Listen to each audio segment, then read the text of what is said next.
Le 9 juin prochain, les Français sont appelés aux urnes pour les élections européennes. Malgré l'importance de ce scrutin, ce vote qui a lieu tous les 5 ans reste souvent incompris ou flou pour une partie de la population.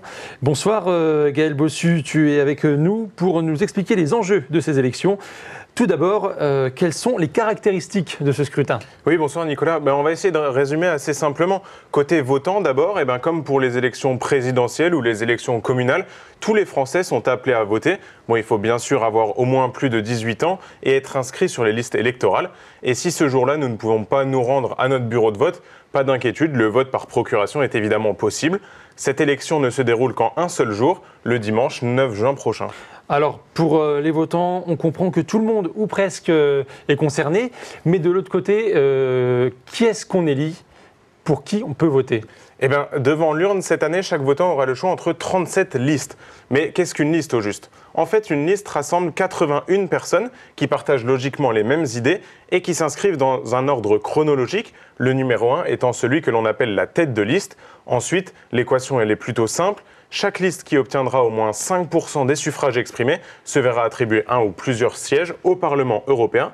Le nombre précis de députés européens que chaque liste va obtenir est ensuite proportionnel au résultat du vote. Plus le nombre de suffrages pour une liste est important, plus elle aura de députés. Concrètement, sur les 720 places au Parlement cette année, 81 députés seront français.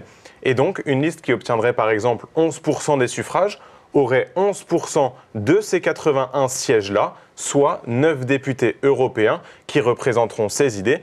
Et ces 9 députés élus sont les 9 premiers noms dans l'ordre chronologique de la liste, d'où l'importance de configurer sa bonne liste. Alors, ces élus qui siégeront au Parlement européen, quel est leur rôle ? Les eurodéputés, comme on les appelle, ce sont les représentants des citoyens de tous les États de l'Union européenne. On l'a dit, ils siègent au Parlement européen, qui se situe d'ailleurs en France, à Strasbourg.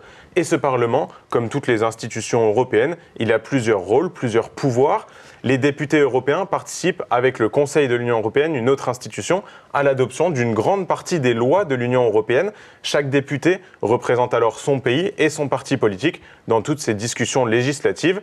Le Parlement européen forme également une nouvelle fois avec le Conseil de l'UE l'autorité budgétaire de l'Union européenne. En clair, chaque année, les députés vont voter pour ou contre le budget annuel de l'Union européenne, ce qui est une responsabilité assez importante. Et enfin, le Parlement a aussi un pouvoir de contrôle sur certaines autres institutions européennes. Alors, on quitte Strasbourg, on revient de manière plus locale. Qui sont les candidats de nos départements qui ont une chance d'être élus députés cette année ? Plusieurs sondages estiment que sur les 37 listes candidates, il devrait y en avoir que 7 qui vont passer au-dessus des 5% nécessaires pour avoir au moins un député. Et effectivement, dans ces listes principales, on retrouve des noms qu'on connaît, des candidats locaux. On a par exemple Nicolas Lacroix, le président du département de la Haute-Marne. Lui, il figure au 19e rang de la liste des Républicains, menée par François-Xavier Bellamy. Sur la liste de la majorité présidentielle, on retrouve aussi un nom qu'on connaît, la Chaumontaise Bérangère Abba, l'ancienne députée de la Haute-Marne, figure elle à la 17e place d'une liste menée par Valérie Ayé. Et enfin, un autre nom. Parmi les noms de la liste Rassemblement National, on retrouve Anne-Sophie Frigou, une professeure marnaise et aussi conseillère régionale du Grand Est. Et enfin, pour citer tout le monde, les 4 autres listes qui devraient obtenir des députés sont celles du Parti Socialiste, de la France Insoumise, d'Europe Écologie et enfin de Reconquête. Merci beaucoup Gaël pour toutes ces explications.